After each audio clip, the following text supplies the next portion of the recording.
tal? Qué gusto que nos acompañen de nueva cuenta aquí en Mirador Universitario, este espacio de la universidad que nos permite acercarnos a las distintas áreas del conocimiento que aquí se llevan a cabo. En esta ocasión seguimos con la serie Prevenir es Vivir en su tercera temporada, una coproducción con el Centro Nacional de Prevención de Desastres, el CENAPRED, y el día de hoy vamos a abordar el tema de la cultura de protección civil en comunidades de alta marginación.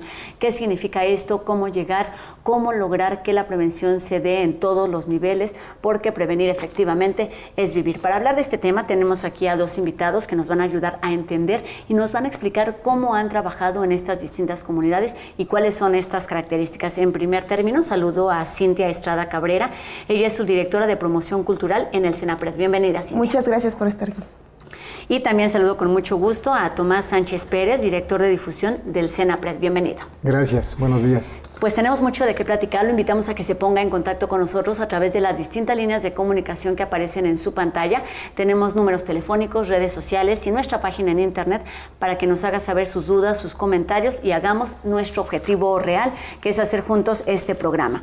Hemos hablado, y es muy normal cada vez en estos tiempos, hablar de la prevención y lo importante que es, pero hay distintos tipos de población y hay distintas maneras de trabajar dependiendo la ubicación, dependiendo las costumbres, dependiendo la edad seguramente. Y me gustaría que para empezar nos hablaran qué son estas comunidades marginales, cómo definirlas, cómo entenderlas. Bien, bueno, si me permiten vamos a entrar un poquito con el contexto de este tema. Las comunidades que se les denomina o que se han agrupado bajo este término de marginales las clasifica el Consejo Nacional de Población, en el caso de nuestro país.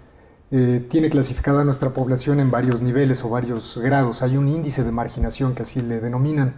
Este índice lo construyen con varios parámetros. Algunos de ellos son la escolaridad, por ejemplo, la accesibilidad a servicios, la parte de la infraestructura urbana, también es otra, aspectos de salud, ya dijimos aspectos de educación, aspectos económicos, socioeconómicos. Todos ellos en conjunto determinan qué tantas posibilidades tiene de desarrollo una comunidad o no, o qué tantas limitaciones o fronteras tienen también para llegar a un grado deseable. En nuestro país tenemos varios rangos, desde los de muy alta marginación, mediana marginación y baja. Dentro de esa marginación hay cuatro niveles. Podría decir que todo este pastel está dividido en esas partes, y particularmente a nosotros nos interesó recientemente en el CENAPRED abordar los de muy alta y alta marginación, ver dónde están, cuántos son, digamos, cuáles son las condiciones que generan riesgos y cómo podríamos superar, digamos, estos retos importantes en el país para desarrollar también algunas estrategias de trabajo, de intervención se le llama, o de comunicación con ellos. Estamos hablando de difusión de la cultura y este tipo de comunidades requieren también de estrategias muy específicas, muy diseñadas de acuerdo a sus necesidades. Vale la pena decir que entre muy alta y alta marginación estamos hablando de cerca de 800, un poquito más de 850 municipios que están en esas categorías. Casi 400 en muy alta y 400 en alta. ¿Cuánta población vive ahí? Estamos hablando casi de 12 millones de mexicanos y mexicanas. 12 millones de 100 más o menos. Y así es, 12, casi 118, no sé. Bueno, 118, sí. Es un número muy importante, no debemos de subestimar que tenemos entonces una población que atender con características o necesidades muy específicas y que hay rasgos que las determinan. Por ejemplo, de ellos, casi cerca de 6 o 7 millones hablan una lengua indígena nacional. Y si nos echamos un poquito, como decimos por ahí, un clavado a las estadísticas, podemos ver que también en el país hay cerca de 60 y tantas variantes de lenguas indígenas, más bien lenguas indígenas madres, que se les podría llamar así, que tienen 364 variantes lingüísticas. Sí, no, bueno. Es decir, que en términos culturales es una riqueza increíble, es algo que se tiene que presumir, es algo que se tiene que valorar, respetar y literal presumir no solo al interior sino al exterior, pero para cuestiones de funcionalidad y pensando en estos términos de difusión, de limitantes, que es la principal característica en cuanto a comunidades. Eso mismo se convierte en una brecha, como bien lo explicas. Eso mismo se convierte en una problemática si no lo podemos superar o si no podemos hablar un mismo lenguaje. Desde ahí vamos a empezar. Teniendo estas cifras, que es este panorama, 12 millones de mexicanos que están ahí, que además no están focalizados, digamos, obviamente están distribuidos en toda la República Mexicana. ¿Cómo llegar a ellos? ¿Cómo cómo presentar la labor que realiza el Senapred a estas comunidades, porque no es lo mismo que hacerlo en las escuelas, que hacerlo en los edificios donde sabemos que existen a lo mejor algunos riesgos. ¿Cuál es la carta de presentación? Bueno, me regreso un poquito.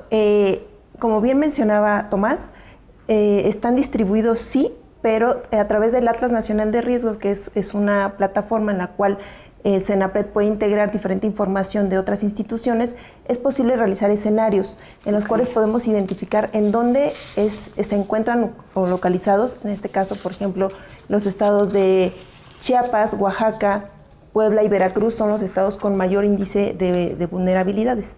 Estos también tienen un referente en cuanto al número de declaratorias de emergencia sobre el impacto de peligros hidrometeorológicos y geológicos.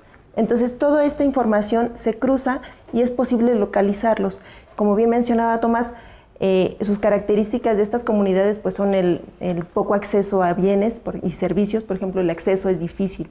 Sí, claro. Poder llegar a ellos es muy complicado, sin embargo tenemos que atenderlos a pesar de las condiciones en las cuales se puedan encontrar. No sé Adelante. Si pueda también complementar algo que me parece importante ahorita que estamos de entrada en este programa, es que también haya una alta dependencia de la aportación institucional, o cómo llamarle, de estos servicios asistenciales que provee el Estado. Ellos tienen una alta dependencia de ello. Estas comunidades. Y un caso así que quizás genera un círculo vicioso es, por ejemplo, que cada mes reciben una aportación del gobierno por el número de hijos que tienen. No estamos hablando que tienen 2 o un niño o niña. Hay familias que tienen todavía 5 niños, 4 niños, 6 niños o niñas. Y es importante esto porque tomarlo en cuenta, vamos. Sí, porque a pesar de esta ayuda que se les dé, evidentemente los recursos económicos nunca serán suficientes. Así es, y por tanto las prioridades que tienen estas familias son muy distintas a la protección civil o prevención. Desde ahí vale la pena también dar este enfoque, porque ellos tienen necesidades prioritarias para esa familia, que es la alimentación. Básicas. ¿Verdad? La vivienda y el vestido.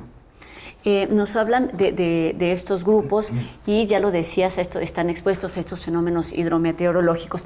¿Cuáles son esos peligros constantes que están ahí todo el tiempo en cuanto a desastres naturales? Por ejemplo, el hecho de vivir en zonas, como te mencionaba hace rato, el Atlas Nacional de Riesgos nos permite identificar también el terreno, por ejemplo. Entonces, muchos de ellos, estas comunidades están ubicadas en zonas consideradas de alta peligrosidad o de alto índice del impacto de fenómenos. Por ejemplo, las laderas.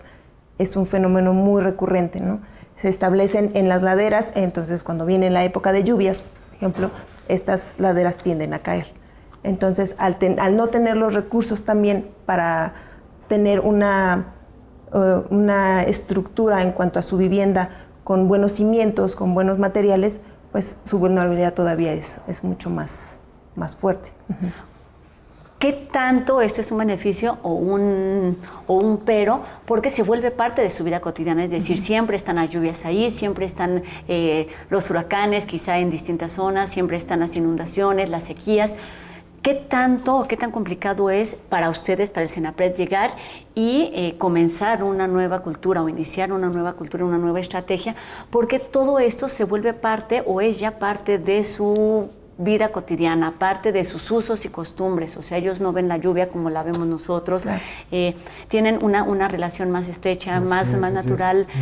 Más humana en muchos sentidos. Entonces esto me parece que podría dificultar un poco el identificarlos y ver como peligro todos estos desastres naturales. Por eso te preguntaba un poco de cuál es la carta de presentación y cómo se llega a este tipo de comunidades desde el trabajo que ustedes realizan. Primero, lo importante es saber cuál es su visión, cómo lo están percibiendo ellos. Nosotros no podemos llegar a establecer nuestra visión a partir de este lado de la cámara. Sí, claro. Es importante ponernos en su lugar y entenderlos. Sin duda no todo es malo, ¿no? Ellos tienen experiencia, lo han vivido, han pasado muchas veces por una situación de emergencia o de desastre y lo han enfrentado. Tendrán puntos muy positivos y puntos negativos. Es importante entender primero esa situación para después poder abordarlos. Difícilmente vamos a poder incidir sin conocer cuál es el contexto en el que viven y cómo lo están implementando. Sí. Y si me permiten, también hay un importante acervo de conocimiento propio de ellos que a lo largo de las generaciones pasadas ya lo han aprendido y lo transmiten. muchas veces nosotros somos los que tenemos que aprender de ellos. Vale la pena decirlo.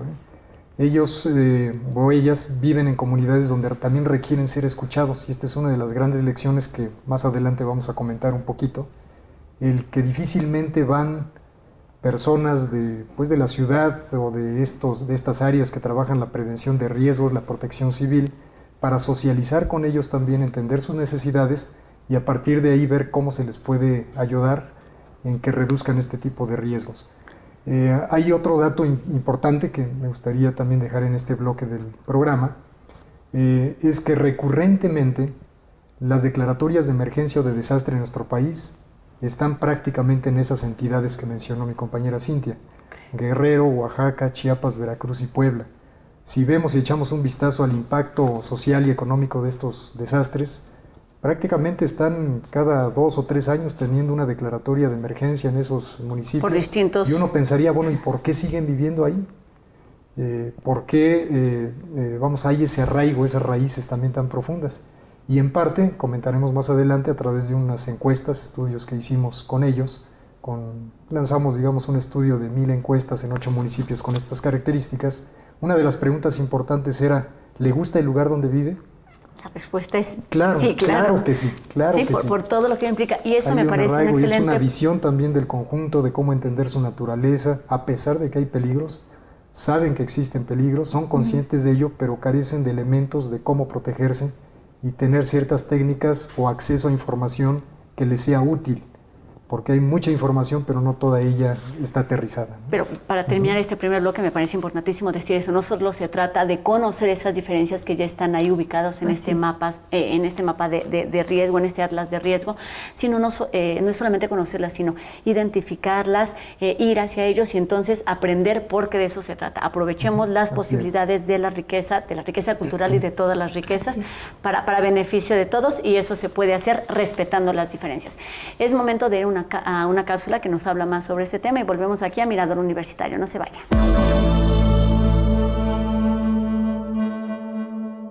En México tenemos un Atlas Nacional de Riesgos que nos brinda información pública oportuna para la toma de decisiones, donde tú puedes conocer desde el grado de exposición, la vulnerabilidad, algunos indicadores a nivel municipal, a nivel AGEV, a nivel estatal, y hemos concluido que sí hay una estrecha relación entre las zonas donde vives más peligro o estás más propenso a fenómenos del tipo hidrometeorológico, geológico, y hay un cruce con un tema de desigualdad, con un tema de vulnerabilidad. La vulnerabilidad humana es el grado de afectación respecto a cada uno de los fenómenos perturbadores, así lo explica el CENAPRED de manera muy, muy técnica. Pero ¿esto qué es? ¿A qué se refiere? Bueno, pues que puede ser más vulnerable por una cuestión económica, por una cuestión social, por una cuestión cultural, por una cuestión institucional y por una cuestión de género incluso. Y aquí se cruza esto, ¿no? Las personas a veces no eligen vivir en una zona de riesgo, es porque es una necesidad y pues bueno, van y se asientan en una zona irregular. Entonces, las autoridades de todo el Sistema Nacional de Protección Civil, y con ello no nada más me refiero a las direcciones o a las unidades estatales o municipales, sino a todos estos actores que involucran al Sistema Nacional, que convergemos en puestos de toma de decisiones o que pueden intervenir, pues hacer lo propio para poder reducir el riesgo, porque siempre que vemos las noticias es una constante, ¿no? Las personas de mayor vulnerabilidad social o las que están mayormente expuestas siempre son las más afectadas, ¿no? Existe un cruce y una relación que estamos en momento de atender y en momento de poder gestionar todos estos riesgos. Ya estamos ahí, pues bueno, ¿qué vamos a hacer? Nos quitamos, nos vamos, porque el doctor Valdés lo dice y lo dice muy bien, estamos en plena temporada de sismos, por ejemplo, ¿no? Como él siempre lo dice, ¿cuándo empieza la temporada de sismos? El 1 de enero. ¿Y cuándo termina? El 31 de diciembre. Ahí está la fecha de tu próximo sismo. Y los otros fenómenos también tienen una temporada, aunque ya tenemos una serie de cuestiones atípicas, pero podemos adelantarnos a los hechos. Yo cuando atendía emergencias de varios tipos, siempre escuchaba una constante, y una constante muy triste, que la gente me decía: Alberto, es que yo pensé que esto nunca iba a pasar. Alberto, es que aquí esto nunca había pasado. Y si pensamos que va a volver a pasar y que va a pasar más fuerte, y que ya tenemos todos los recursos necesarios para poder hacer frente, eso es gestionar un riesgo y eso es lo que hace Protección Civil.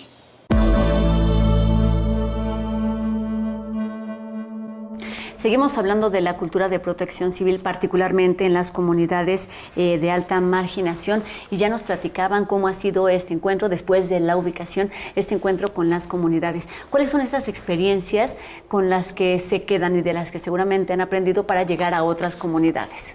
Mira, me gustaría iniciar un poco con esta charla breve. A partir de esta experiencia de poder ir a 8 municipios de alta marginación, salir de oficina, para empezar, y poner en práctica el deber ser de la comunicación de riesgos, que así se le llama, comunicación para la reducción de riesgos, lo primero que nos interesó es conocer al público objetivo mucho mejor. Es decir, implementamos estas encuestas y encontramos algunos datos muy interesantes, solamente comentaré un par de ellos. Decíamos que estas comunidades recurrentemente tienen desastres o emergencias, porque se desborda el río, porque se cae el cerro, porque hay un temblor, porque las lluvias son muy intensas por la parte de la vegetación, etc. Entonces preguntábamos, bueno, a pesar de los daños que han ocurrido, ¿creen ustedes que ha mejorado o ha cambiado la situación? Muchas veces uno diría, bueno, si ya pasó algo, pues algo debimos haber aprendido y nos sorprenden también parte de las respuestas. De una parte importante de la población, el 50% nos dicen no, porque no hay nada que hacer. Y un 30%, lo tengo por acá en una nota, dicen sí hay cambios, pero solamente si recibo apoyo del gobierno.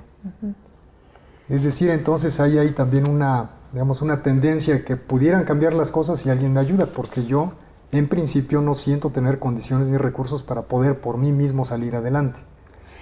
Ese es un dato bien interesante. ¿Qué tan cierto es? Me gustaría que me hablaran de eso, de cuál es la percepción que tienen ustedes cuando ya han estudiado estas comunidades y, como bien dice, la experiencia de campo es completamente distinta a lo que ustedes habían estudiado antes. ¿Cómo se enfrentan a esta percepción y cómo equilibrar lo que ustedes creían que era a enfrentarse con lo que sucede realmente? Sí, a eso iba. Mira, en la segunda parte de esta otra pregunta les decíamos, bueno, ¿a qué atribuyes los daños? A la naturaleza, había una lista ahí de conceptos. A la naturaleza, los que se llevaron los primeros lugares era la naturaleza, a las casas o viviendas construidas en lugares, más bien mal construidas o construidas en lugares inadecuados, lo que comentaba Cintia, o a la voluntad divina, un acto de Dios. Y ese fue el 1, 2, 3. Primero fue la naturaleza es la culpable. En segundo lugar, sí se detecta que algunas personas, un 20%, decía, bueno, fue porque la casa estaba en un mal lugar o estaba mal hecha. Pero en un casi 18% decían que se atribuía a la divinidad. Porque Dios así lo quiso. Exactamente. Entonces, esto lo juntamos, digamos, hay que hacer todo un análisis de las respuestas, interesante porque hay que hacerlo también con varias disciplinas, no solamente que intervengan los ingenieros o los pedagogos o los psicólogos. Esto es, después veremos que es un trabajo multidisciplinario. Nos tiene que abrir los temas a comunicar y cómo entrar con ello. Porque si bien, decíamos, hay mucha información, es importante ver estas necesidades que ellos tienen para percatarse por sí mismos de que buena parte del riesgo nosotros lo construimos como seres humanos. Si bien está el cerro ahí, está el río ahí, pero nosotros también estamos invadiendo una zona que va a ser susceptible a que se desborde ese río y la pueda dañar, o que se venga a caer el cerro porque es inestable, porque ya se ha visto, o porque no tenemos una tecnificación mínima necesaria para que resista tu vivienda. Entonces, esos son los grandes datos que nos puede arrojar un pequeño estudio de opinión previo antes de estar lanzando mensajes, de hacer spots, de generar folletos y todo esto. Antes de irnos a la pausa, Cintia, me gustaría que me hablaras cómo aprovechan esto, es decir, de estos aprendizajes, qué es lo que cambian, qué es lo que modifican, qué es lo que utilizan para entonces dar el siguiente paso. Bueno, primero esta es nuestra base. A partir del conocimiento generado en estas encuestas, nosotros ahora sí estamos en posibilidades de poder establecer una estrategia que justamente llegue a donde tiene que llegar, a las características de la comunidad a la cual vamos dirigidos, porque no es lo mismo llevar esa información a Puebla que llevarla a Oaxaca. Sus condiciones son distintas, sus tradiciones son distintas y hay que respetarlas. Entonces, para que sea eficiente, tenemos que respetar esas características, pero también incorporar esta nueva información para esta estrategia que más adelante les vamos a platicar cómo fue. Pues Lo más importante, creo, me parece, en este primer nivel es justamente hacerlos y hacernos conscientes de la responsabilidad que tenemos en cada uno de estos eventos, aunque tengan que ver con cuestiones naturales, meteorológicas, sismológicas, lo que tenga que ser, todos somos conscientes y siempre se puede hacer algo para prevenir, para ayudar o para aprender incluso de lo que ya ocurrió. Es momento de hacer una pausa, volvemos aquí a Mirador Universitario. Recuerde que seguimos esperando sus comentarios en nuestras redes sociales, nuestros números telefónicos y nuestra página en internet. No se vaya, volvemos aquí a Mirador Universitario en la serie Prevenir es Vivir en su tercera temporada.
Qué gusto que continúen con nosotros aquí en Mirador Universitario. Seguimos hablando de la cultura de protección civil en comunidades de alta marginación con nuestros invitados del Centro Nacional de Prevención de Desastres, el CENAPRED, Cintia Estrada Cabrera, subdirectora de Promoción Cultural, y Tomás Sánchez Pérez, director de difusión en CENAPRED.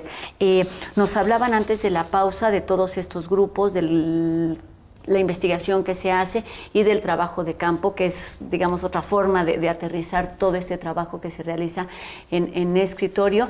Y me gustaría que me hablaran muchos de estos grupos o de estas comunidades que están estudiando, a quienes se están dirigiendo, son comunidades indígenas. ¿Cómo lograr?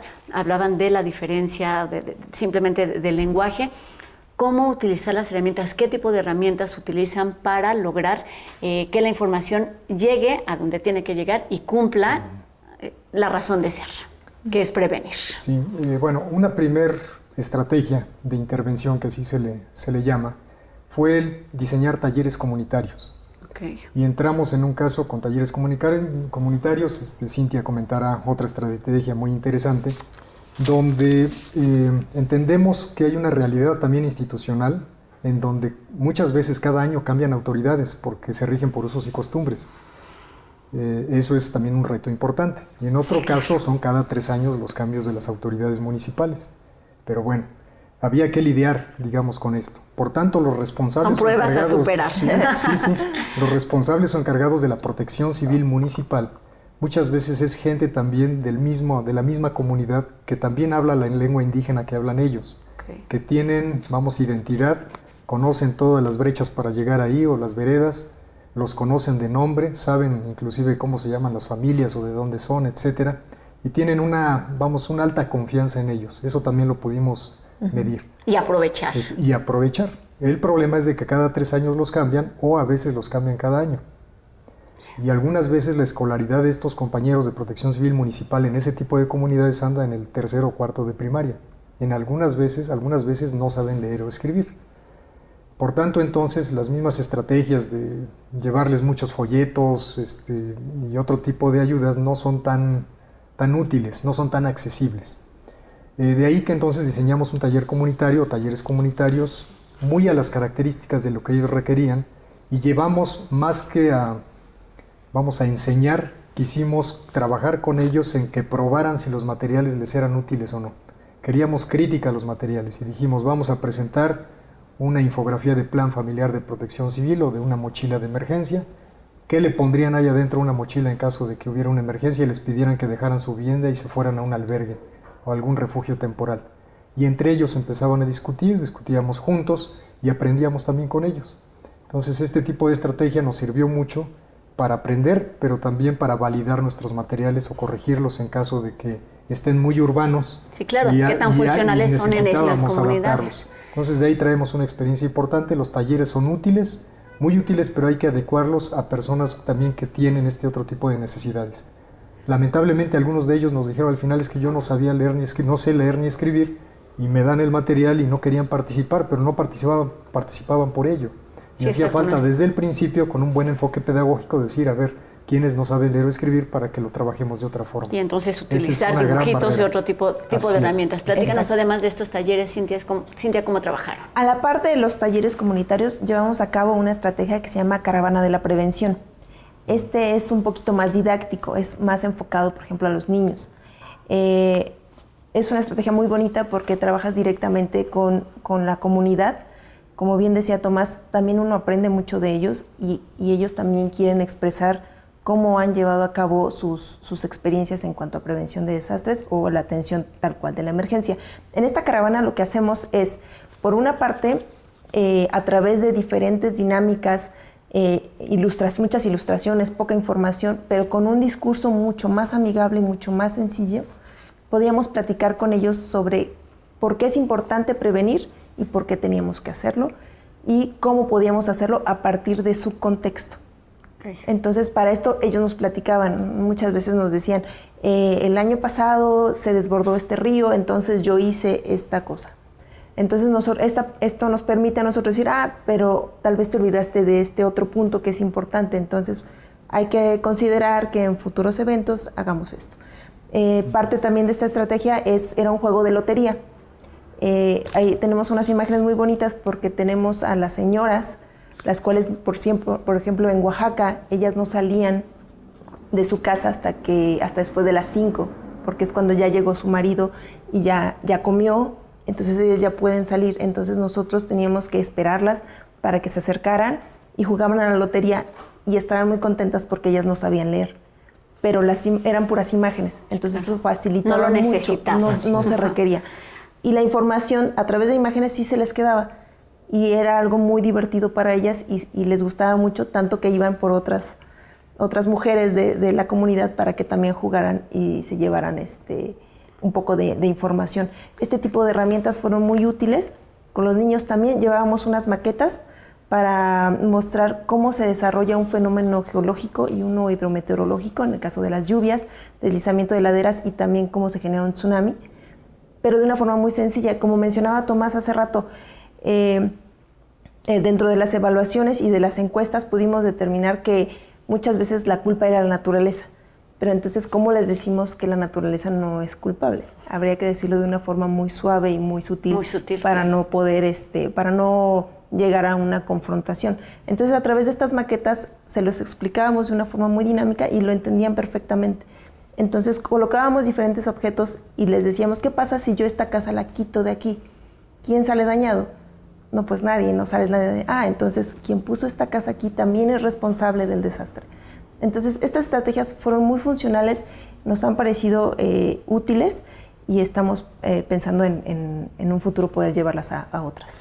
Y exactamente todos estos juegos, talleres, las caravanas y también incluso hemos hablado de radionovelas, materiales, infografías, todo esto que sirven de prueba o se prueban en ciertas comunidades. Es importantísimo el trabajo que se hace porque además pueden tener para ustedes un efecto multiplicador. Si funciona aquí, puede funcionar en otras, aunque respetando obviamente las características y las particularidades de cada una de estas comunidades. Vamos a seguir conversando también cómo trabajan con los niños más a fondo, pero los invito a ver la siguiente cápsula que nos habla precisamente sobre infografías.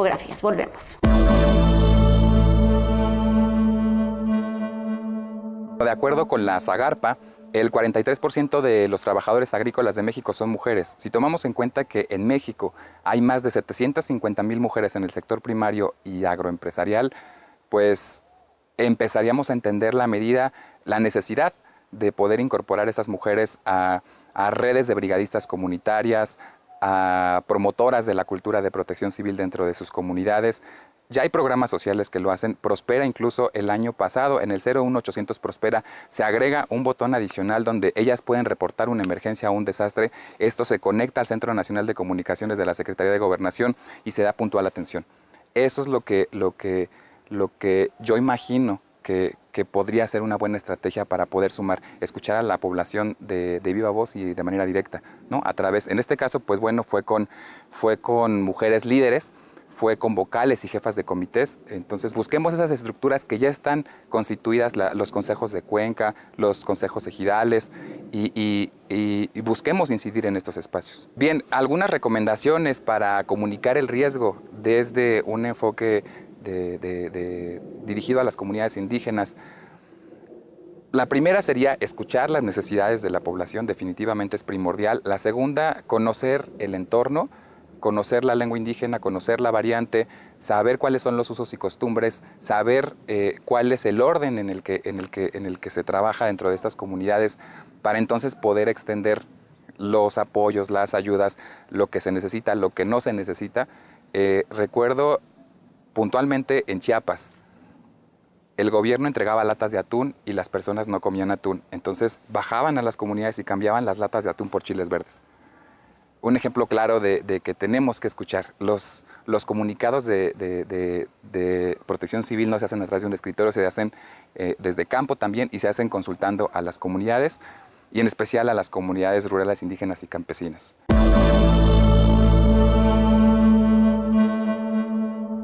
¿Cómo aprovechar todos esos recursos, todos esos materiales si se enfrenta, como ya nos decían, a personas que hablan otra lengua, otro idioma?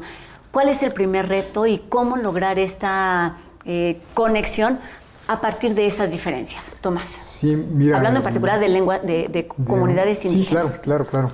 Ahí tuvimos también esta experiencia muy importante, muy enriquecedora, de identificar hablantes de la lengua indígena de donde estábamos ubicados o donde nos interesaba, jalarlos al CENAPRED. Ahora sí los invitamos a que fueran al CENAPRED y les organizamos un tallercito donde ellos eran desfilaban los especialistas, entre comillas, de sismos, de laderas, de inundaciones, y les platicaban con el lenguaje más básico posible sobre el fenómeno.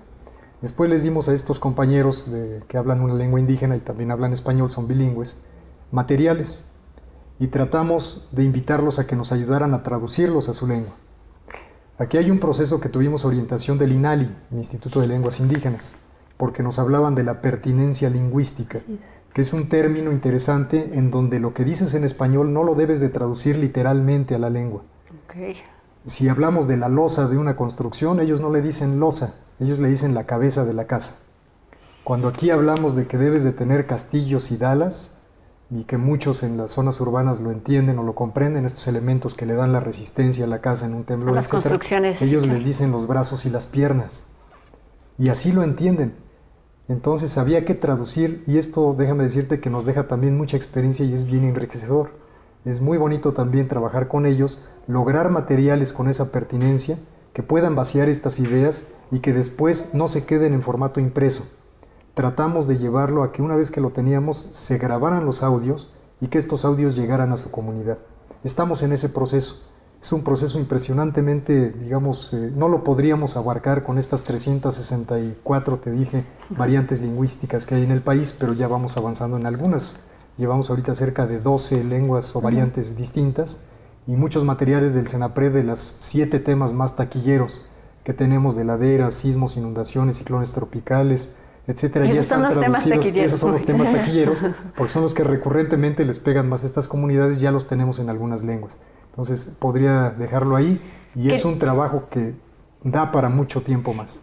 Quería que me platicaran qué otras herramientas utilizan, porque si la palabra o el idioma se podría volver un impedimento, hay que utilizar las imágenes. Pero antes de eso no puedo pasar a la siguiente pregunta sin que me platiquen cuál es la respuesta y cómo es este contacto con estas personas. Es decir, ¿son accesibles, vienen sorprendidos, con afán de aprender, con afán de enseñar? ¿Cuál es la experiencia con esas personas déjame decirte que participan algunos, directamente? Sí, es difícil sacarlos de su comunidad, no hay recursos, ellos no te pueden dar un recibo de honorarios por el trabajo que uno les quiera pagar. Y aquí lo tendríamos que justificar de esa manera. Institucionalmente hay que hacer algo para pagarles desde que vengan, dónde se hospedan.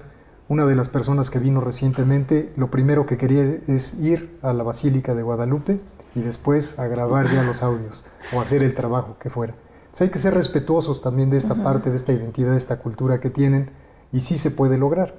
Da mucho trabajo y hay trabajo para convencer a los jefes, también a las instituciones, que hay que dedicarle recursos a este tema.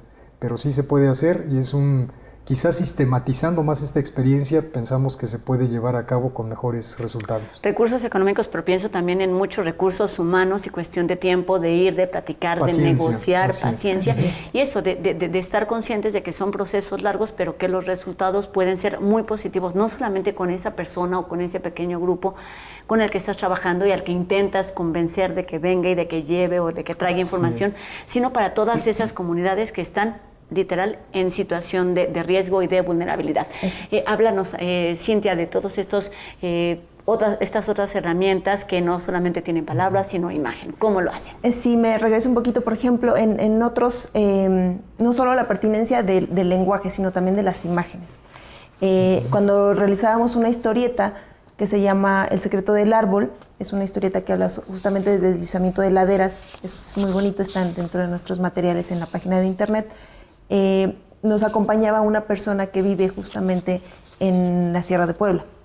Entonces, cuando estábamos haciendo las imágenes, nos decía, una botella de agua no puede estar en la historieta, tiene que ser un bule.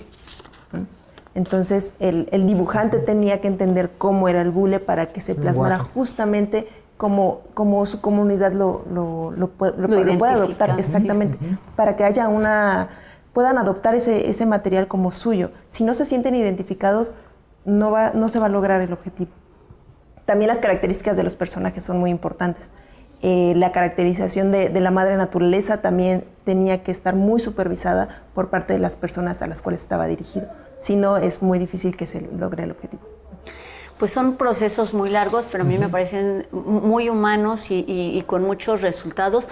Vamos a hacer una pausa, vamos a ver una cápsula, pero vamos a regresar para terminar con este tema y que nos platiquen de las experiencias, los resultados y qué tanto han o hemos aprendido de este trabajo multidisciplinario que se requiere para llegar a las comunidades y lograr los objetivos. Volvemos aquí a Mirador Universitario.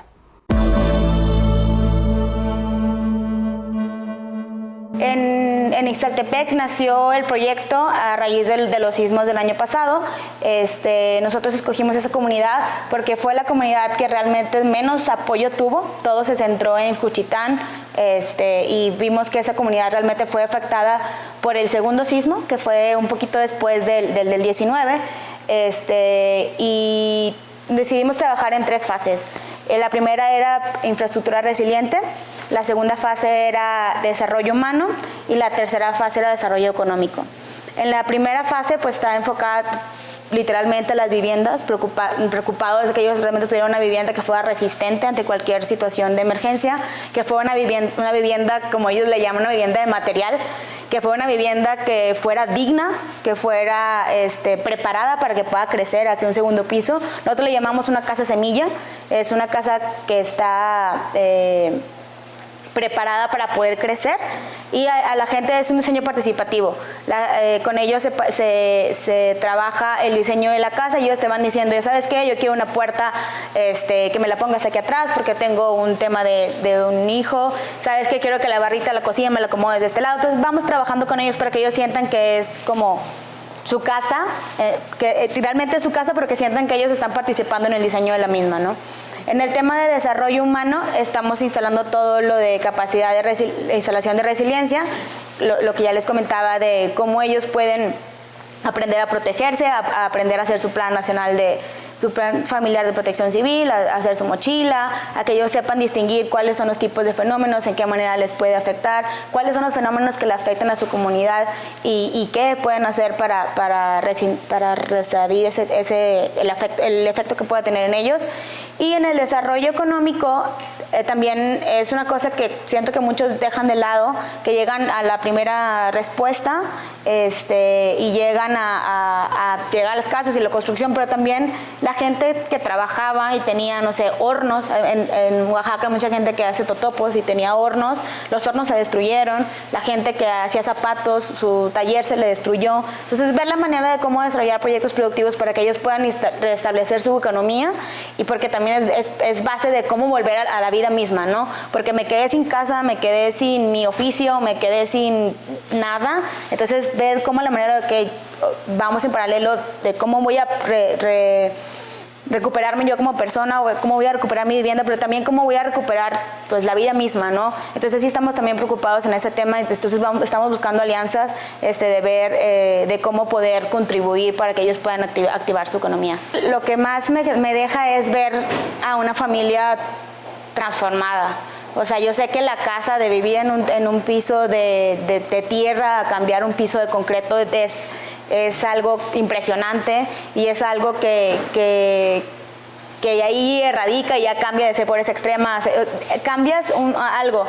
Pero realmente cuando tú ves que la comunidad cambia en muchos sentidos, o sea, de que tú les cambias en que no nada más es una casa, sino cambias en el que ya el niño no se le enferma porque ya no está el agua, ya no está la intemperie, cambias que los niños tienen una mejor, unas mejores habilidades en la escuela porque ya duermen mejor, porque no hay ruido, porque ya no les cae el agua, porque ya no está el viento, porque ya no tienen el miedo de que se les va a caer la casa, y que sepas que también una comunidad sabe, o sea, que te digan, yo ya sé qué hacer ante un desastre, o que hagas un simulacro y que la gente responda ante eso. Se siente que ahí ya es como que tú sabes que dejaste tu semilla, ¿no? Dejaste la semillita ahí y como empresa, y yo personalmente siento que es lo que te importa, ¿no? O sea, siento que dejas una parte y que estás formando una comunidad de una manera un poco más allá de una vivienda.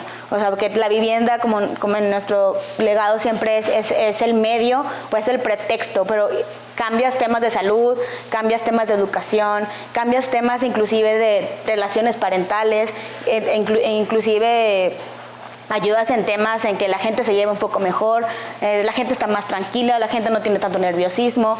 Entonces sí es como que piensas que nada más es una casa, pero cuando ves todos los efectos positivos que tiene la construcción de una vivienda, es impresionante la satisfacción como persona y como empresa que te puede dejar.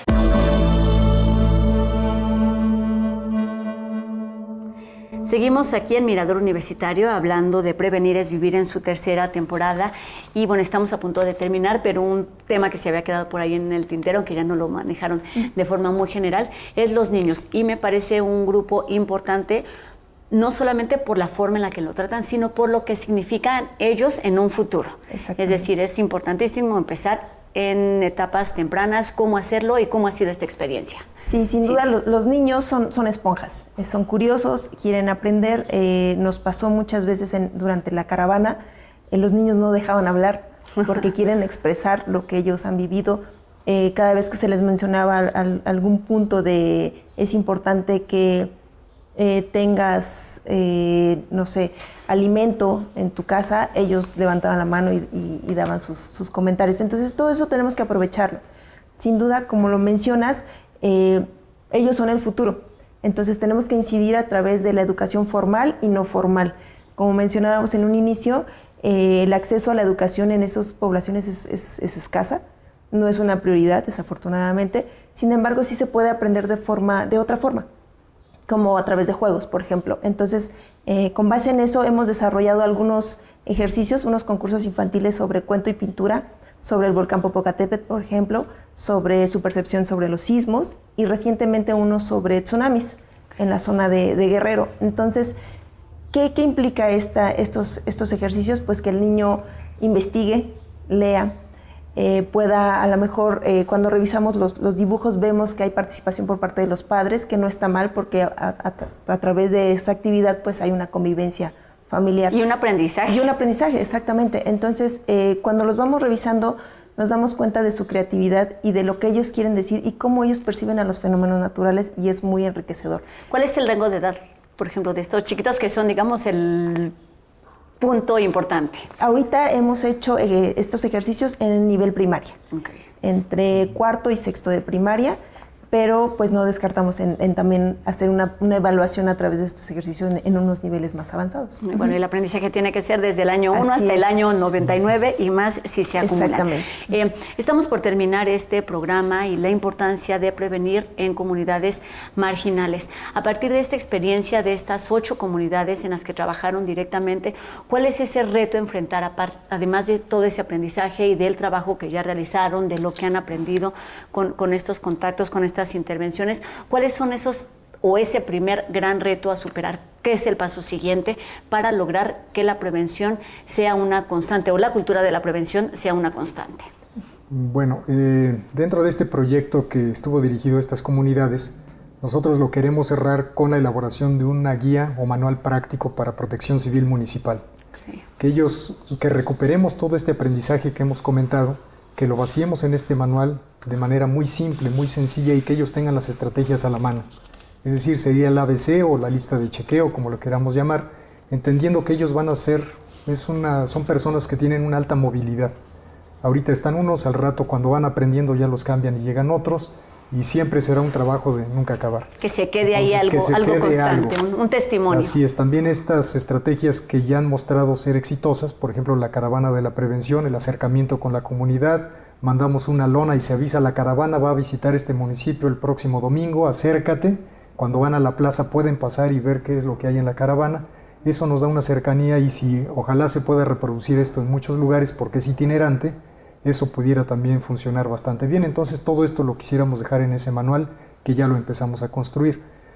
A manera de conclusión diría que es muy importante involucrar a diferentes especialidades o áreas de conocimiento.